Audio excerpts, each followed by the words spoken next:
السلام علیکم dear students, کیسے ہیں آپ؟ امید کرتا ہوں کہ اللہ تعالیٰ کی فضل و کرم سے آپ خیریت سے ہوں گے۔ آج کی اس ویڈیو کے اندر میں آپ کو ایسوسیٹ ڈگری آرٹ پارٹ 1 کی جو انگلش ہے، اس کے اینول 25 کے جو ایگزامز ہونے ہیں جو کہ ایکسپیکٹڈ ہیں مئی جون 2025 میں، اس کے جو امپورٹنٹ کویسچنز ہیں، جو گیسٹ پیپرز ہیں، وہ آپ کو بتانے جا رہا ہوں۔ پہلی بات تو یہ ہے کہ یہ گیسٹ پیپرز ہیں۔ اب یہ نہ سمجھیے کہ یہ فائنل پیپر ہے یا انہی میں سے آئے گا، یا ہم بس ان کو ہی تیار کر لیں تو ہماری جو تیاری ہے وہ ہو جائے گی۔ اس میں یہ ہے کہ میں آپ کو ہر چیز کا ایک کرکس جو امپورٹنٹ چیز ہے، یعنی یونیورسٹیاں جو ہیں وہ کوئی بھی جب کویسچن کسی بھی پوئٹری کے اوپر کرتی ہے، پوئم کے اوپر کرتی ہے، یا دوسرا جو ہے نا کسی ون ایکٹ پلیز کے اوپر کرتی ہیں یا شارٹ اسٹوری کے اوپر کرتی ہے، تو اس میں گھما پھرا کر جو انہوں نے چیز پوچھنی ہوتی ہے وہ کیا ہے، وہ کون سی امپورٹنٹ چیزیں ہیں جو آپ نے ذہن میں رکھنی ہے، تو آپ کا جو تیاری ہے وہ بہت اچھی ہو جائے گی۔ تو اس میں آپ اپنے طریقے سے بھی تیاری کر سکتے ہیں، اور جو میں نے طریقہ بتایا ہے اگر اس کو مد نظر رکھ کر آپ کریں گے تو آپ کی جو پریپریشن ہے وہ پلس میں چلی جائے گی۔ تو شروع کرتے ہیں جی۔ لیئر، پہلے ہمارے پوئمز کا جو سیکشن ہے اس کو ڈسکس کرتے ہیں۔ تو پوئم ہے لیئر، ولیم ڈیوس کی یہ پوئم ہے۔ اب آپ نے ان چیزوں کو دھیان سے سمجھنا ہے۔ دیکھیں، ولیم ڈیوس کی جو پوئم لیئر ہے نا، اس میں اس نے ایک ہی چیز بتائی ہے کہ کیسے انسان جو ہے وہ خوش رہ سکتا ہے، کیسے وہ زندگی کے مسائل سے جو ہے وہ مثلا کہ آزادی حاصل کر سکتا ہے۔ ٹھیک ہے نا، یہ پوری پوئم کا جو کرکس ہے، جو لب لباب ہے، وہ یہی ہے۔ لہٰذا یونیورسٹی اگر اس پوئم کے اوپر کوئی بھی کویسچن کرتی ہے نا، کہ یہ بات بڑی سمجھنے والی ہے، اس کے اوپر کوئی بھی کویسچن کرتی ہے تو اس کا مطلب یہی ہوگا کہ ماڈرن مین جو ہے، جو بیزی مین ہے اس میٹیریلسٹک لائف کے اندر، اس جدید دور کے اندر، وہ خوش کیسے رہ سکتا ہے۔ تو وہ خوش رہ سکتا ہے جی نیچر کے قریب ہو کر، کیونکہ ولیم ورڈزورتھ نے اپنی اس پوئم کے اندر یہی چیز جو ہے وہ ڈسکس کی ہے کہ انسان خوش کیسے رہ سکتا ہے، انسان اپنے مسائل سے جو ہے وہ نجات کیسے پا سکتا ہے۔ تو خوش ایسے رہ سکتا ہے کہ وہ نیچر سے رابطہ کر لے، ٹھیک ہے، اور مسائل سے نجات بھی ایسے پا سکتا ہے کہ وہ نیچر سے رابطہ کر لے، ٹھیک ہے نا۔ تو ڈائریکٹلی اور انڈائریکٹلی جو بھی یونیورسٹی بشمول پنجاب یونیورسٹی لیئر کے اوپر آپ کو کویسچن دے گی، اس کا مطلب یہی ہوگا، ٹھیک ہے نا۔ لہٰذا آپ نے جب یہ چیز ذہن میں رکھیں گے نا، تو اس کے اوپر آپ جو بھی پڑھیں گے تو الٹیمیٹلی اس کی جو کڑیاں ہیں، اس کا جو تسلسل ہے، وہ اسی پوائنٹ سے جو ہے وہ جڑے گا۔ لہٰذا آپ نے اس پوئم کو تیار کرتے ہوئے یہ بات اپنے ذہن میں ضرور رکھنی ہے، اسی کے اوپر کویسچن بنتے ہیں، اسی کے اوپر کویسچن آتے نہیں ہیں، اس سینٹرل لائن کے اوپر کویسچنز بنتے ہیں، ٹھیک ہے۔ تو یہ چیز آپ نے ذہن میں رکھنی ہے۔ تو دوسری ہماری پوئم ہے جی دا نیو ایئر ریزولوشن۔ اس میں کویسچن جو ہے، جو سینٹرل چیز ہے وہ ہے جی what are the promises of the poets. دیکھیں، ہے تو اس میں 3 پرومسز ہی ہیں نا۔ تو یونیورسٹی آپ سے کوئی بھی کویسچن کرتی ہے تو ڈیفینیٹلی وہ ڈائریکٹلی اور انڈائریکٹلی جو ہے وہ آپ سے پرومسز کے بارے میں پوچھ رہی ہوتی ہے۔ لہٰذا وہ جو 3 پرومسز ہیں نا، وہ تو آپ کو بہت اچھے طریقے سے آنے چاہیے۔ آگے ہے جی rebel how is a rebel good for society, کہ یہ معاشرے میں کیسے جو ہے نا وہ گڈ ہے۔ شاعر نے یہی کہا ہے نا، ٹھیک ہے نا، کہ ریبل جو ہے نا وہ پازیٹیو ہوتے ہیں، یہ اچھے ہوتے ہیں، ٹھیک ہے نا، وہ اس کو پسند کرتا ہے۔ کیوں پسند کرتا ہے بھائی؟ وہ موناٹنی کو کل کرتا ہے، ٹھیک ہے نا، موناٹنی، وہ زندگی کے اندر جو بورڈم ہے اس کو ختم کرتا ہے، وہ یکسانیت کو ختم کرتا ہے، ٹھیک ہے نا۔ یعنی آپ ایک کام روز کیے جا رہے ہیں تو آپ کی زندگی موناٹنی کا شکار ہوگی ہے، لیکن اس میں جب آپ کوئی اچھوتی چیز کو دیکھتے ہیں تو آپ خوش ہو جاتے ہیں، ٹھیک ہے نا۔ تو جو ریبل ہوتے ہیں وہ موناٹنی کو کل کرتے ہیں، تو اس لیے جو شاعر ہے وہ اس کو پسند کرتا ہے، اور ریبل کو جو ہے وہ ایک گڈ سائن جو ہے وہ کہتا ہے۔ اب یونیورسٹی جو بھی کویسچن اس کے اوپر دے گی، ڈائریکٹلی اور انڈائریکٹلی جو ہے وہ اسی کے اوپر وہ مطلب کہ اس کا آپ نے یہی لکھنا ہوتا ہے۔ اچھا آگے ہے جی Tartary, discuss Tartary as an imaginative and sensual poem. اور پوری پوئم ہی یعنی تتاری کوئی ریئل پوئم ہے ہی نہیں، مطلب کہ ریئل لینڈ ہے ہی نہیں ہے، ٹھیک ہے نا، یہ شاعر کی امیجینیشن ہے، ٹھیک ہے نا، اس کا تخیل ہے. اور سینشول پوئم ہے. سینشول پوئم وہ ہوتی ہے جو appeal to 5 senses، appeal to 5 senses of the reader. جو ریڈر جو قاری ہوتا ہے اس کے 5 senses کو اپیل کرتا ہے، یعنی شاعر اس میں ایسے رنگ کا استعمال کرتا ہے، ایسے ورڈز کا استعمال کرتا ہے، ایسی سینشول امیجری کا استعمال کرتا ہے جو ہمارے 5 senses، sense of touch, sense of smell, sense of hearing, ٹھیک ہے نا، سینس آف ٹیسٹ، ان سب کو وہ ایکٹیو کر دیتی ہے وہ امیجری جو ہوتی ہے، ٹھیک ہے نا. تو لہٰذا یہ ہے ہی امیجینیشن تتاری. اور یہ ایسی اس نے امیجز یوز کی ہیں جو ہمارے 5 senses کو ایکٹیو کرتے ہیں، لہٰذا یہ سینشول پوئم جو ہے نا وہ ہو جاتی ہے. تو کوئی بھی کویشچن آئے گا ڈائریکٹلی اور انڈائریکٹلی وہ یہی پوچھ رہا ہوگا. اگر آپ یہ 2 چیزیں تیار کر لیتے ہیں نا، سینشول پوئم اور امیجنیٹیو پوئم ہے، تو آپ جو ہے نا سمجھ لیں کہ آپ کی اس پوئم کے اوپر کوئی بھی کویشچن آ جائے تو آپ اس کو لکھ لیں گے. اس کے بعد نمبر 5 پہ ہے جی سولٹری ریپر. یہ ولیم ورڈزورتھ کی بہت ہی زبردست پوئم ہے اور کافی زیادہ جو ہے نا امپورٹنٹ ہے، اور یہ آ جاتی ہے اس میں، ٹھیک ہے نا. اس میں کویشچن ہے جی unheard songs are sweeter than that of heard, ٹھیک ہے نا، یہ تھوڑا سا مسنگ، دین دیٹ آف، ٹھیک ہے نا، دین دیٹ آف ہرڈ، ٹھیک ہے نا. یعنی جو غیر سنائی دینے والے، نہ سنائی دینے والے نغمات ہیں وہ ان نغمات سے زیادہ سریلے ہوتے ہیں جو ہمیں سنائی دے رہے ہوتے ہیں. مطلب یہ ہے کہ دور کے ڈھول جو ہیں وہ سہانے ہوتے ہیں، ٹھیک ہے. تو اس پوئم کے اندر بھی یہی بات ہے کہ شاعر جو ہے وہ لڑکی کی جو آواز ہے اس کو سنتا ہے اور اس سے بڑا جو ہے وہ متاثر ہوتا ہے، ٹھیک ہے نا، اور اس کی آواز کوئی ماڈل قرار دیتا ہے، اس کو مختلف چیزوں سے کمپیئر کرتا ہے، اور اگرچہ اس کو سمجھ بھی نہیں آ رہی ہوتی ہے، ٹھیک ہے نا، لیکن پھر بھی وہ اس کی آواز سے جو ہے وہ بہت متاثر ہوتا ہے کیونکہ وہ وائس آف نیچر ہے، ٹھیک ہے نا. وائس آف نیچر جو ہے وہ ان ہرڈ ہے، اس کو آپ اپنی امیجینیشن، اپنے لمس کے ذریعے فیل کر سکتے ہیں، سن سکتے ہیں. اور جو نیچر ہوتی ہے، جو وائس آف نیچر ہوتی ہے، وہ انسان کو لازوال جو ہے وہ خوشی دیتی ہے. تو اس پوئم کے اندر ہے ہی یہ چیز، لہذا اس کے اوپر جو بھی کویشچن بنے گا آپ نے اس اینگل سے جو ہے نا وہ لکھنا ہوتا ہے. نمبر 6 پہ پوئم ہے جی departure and arrival. Departure and arrival کا جو امپورٹنٹ کرکس ہے، جو کویشچن بنتا ہے، ٹھیک ہے نا، وہ سینٹرل پوائنٹ جو ہے وہ discuss elites as a poet of intellect. یعنی یہ ایک ویژنری پوئم ہے، یہ انٹیلیکٹ کے اوپر بیس کرتی ہے. اس میں جو ایموشنل باتیں ہیں وہ نہیں ہیں، شاعر نے ایک جو ہے وہ ویژن دیا ہے. یہ آئیڈیلزم کے اوپر بیس کرتی ہے، ٹھیک ہے نا، کیونکہ جو ٹی ایس ایلیٹ ہے وہ ایک آئیڈیلسٹ پوئٹ تھا، ٹھیک ہے نا، انٹیلیکچوئل پوئٹ تھا. تو ڈپارچر اینڈ ارائیول جو ہے اس کے اندر یہی چیزیں ڈسکس کی گئی ہیں. ویژنری پوئم کے طور پر آپ اس کو ڈسکس کر سکتے ہیں، پوئم آف انٹیلیکٹ کے طور پر، ٹھیک ہے نا، اور اس کا جو آئیڈیلزم ہے اس کو آپ ڈسکس کر سکتے ہیں. نمبر 7 پہ ہے جی لائٹس آؤٹ. لائٹس آؤٹ جو ہے اس میں جو امپورٹنٹ چیز ہے وہ جی سلیپ اینڈ ڈیتھ کنکر آل. یعنی اس پوئم کے اندر شاعر نے سلیپ اور ڈیتھ کو ڈسکس کیا ہے، ٹھیک ہے. سلیپ جو ہے نا that is the symbol of death, ٹھیک ہے، یعنی یہ جو نیند ہے یہ موت کی علامت ہے، ٹھیک ہے نا. اور سلیپ کے سامنے بھی ہم ہیومن بے بس ہیں اور موت کے سامنے بھی ہم ہیومن جو ہے وہ بے بس ہے. یعنی یہ نیند اور جو موت ہے یہ فاتح عالم ہے، ان کے سامنے کسی کی نہیں چلتی ہے. ایک لمحے کی بھی جو دیری ہے وہ نہیں ہو سکتی ہے، ایک لمحہ بھی اس کی بھی تاخیر یا آگے پیچھے وہ نہیں ہو سکتا ہے، ٹھیک ہے نا، کیونکہ یہ سب کو فتح کر لے گی. جو جاندار ہے، ٹھیک ہے نا، ان کو نیند بھی فتح کر لیتی ہے اور موت بھی جو ہے فتح کر لیتی ہے. تو اس پوئم کے اندر لائٹس آؤٹ کے اندر جو شاعر ہے اس نے ایک جو لازوال قوت ہے سلیپ کی اور ڈیتھ کی اس کو اس نے ڈسکس کیا ہے، لہذا آپ نے اس پوئم کے اندر یہی چیزیں پرپیئر کرنی ہے.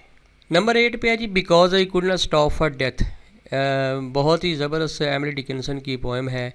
تو اس میں اس نے جو ہے نا وہ جیسے لائٹس آؤٹ میں ڈیتھ کی بات ہوئی، اس میں بھی اس نے ڈیتھ کی بات کی ہے. اس نے امورٹیلٹی کی یعنی کہ لافانیت کی بات کی ہے. اس نے ایٹرنٹی یعنی کہ ابدیت کی بات کی ہے. اور یہ جو ہماری زندگی ہے بیسیکلی یہ ایک جرنی ہے، یہ مثلا لائف سے ڈیتھ تک کا ایک جو ہے وہ جرنی ہے. تو ڈیتھ جو ہے وہ ایک ڈور وے ہوتی ہے نیکسٹ ورلڈ کا، ایک ایسی دنیا کا آغاز ہوتی ہے جو لازوال ہے، جو لافانی ہے، جو ابدی دنیا ہے. ٹھیک ہے. تو اس پوئم کے اندر اس نے مختلف سمبل لگا کر جو ہے وہ زندگی کو ایکسپلین کیا ہے، اور ڈیتھ کو جو ہے اور ابدیت اور لافانیت کو جو ہے اس نے ایکسپلین کیا ہے. بڑے صوفیانہ انداز سے جو ہے ایملی ڈکنسن نے اس کو بیان کیا ہے. نمبر 9 پہ ہے جی وین آئی ہیو فیئرس. بڑی زبردست پوئم ہے جی جان کیٹس کی. تو اس پوئم کے اندر بیسیکلی جو شاعر کے فیئر ہوتے ہیں نا، یعنی اس نے جو 4-5 اپنے فیئر بیان کیے ہیں کہ وہ کبھی ایک کامیاب شاعر نہیں بن سکے گا اپنی زندگی میں. ٹھیک ہے. وہ کبھی مشہور نہیں ہو سکے گا، وہ جو محبت کا ٹیسٹ ہے، جو لمس ہے، اس کو فیل نہیں کر پائے گا، وہ ایک ناکام لور جو ہے وہ بن جائے گا، وہ محبت میں کامیابی نہیں حاصل کر سکے گا، شہرت نہیں حاصل کر سکے گا. ٹھیک ہے نا. تو اس نے اپنی بیماری کا جو رونا ہے وہ بھی اس کے اندر جو ہے وہ رویا ہے. ٹھیک ہے. تو اس کے جو فیئرز ہیں نا اس کو آپ نے ڈسکس کرنا ہے. اس کی جو سینسوسنس ہے، کیٹس کی پوئٹری کے اندر جو ہے نا وہ آپ کو سینسوسنس جو ہے وہی ملتی ہے. ٹھیک ہے. اور اس کے فیئر کی جو نیچر ہے وہ کیا ہے؟ تو نیچر تو یہی ہے کہ بیسیکلی اس پوئم کو کہا جاتا ہے کہ کیٹس کی یہ پوئم نہیں ہے بلکہ یہ اس کی بایوگرافی ہے. تو فیئر کی نیچر یہی ہوئی کہ وہ جتنے بھی فیئرز اس نے اس پوئم کے اندر بیان کیے ہیں وہ سارے پورے ہو گئے. ٹھیک ہے نا. وہ سارے جو ہے نا، یعنی وہ مشہور شاعر ہونے سے پہلے اس کی موت ہوگی، وہ محبت میں بھی ناکام رہا، اس کو شہرت بھی نہیں ملی ہے.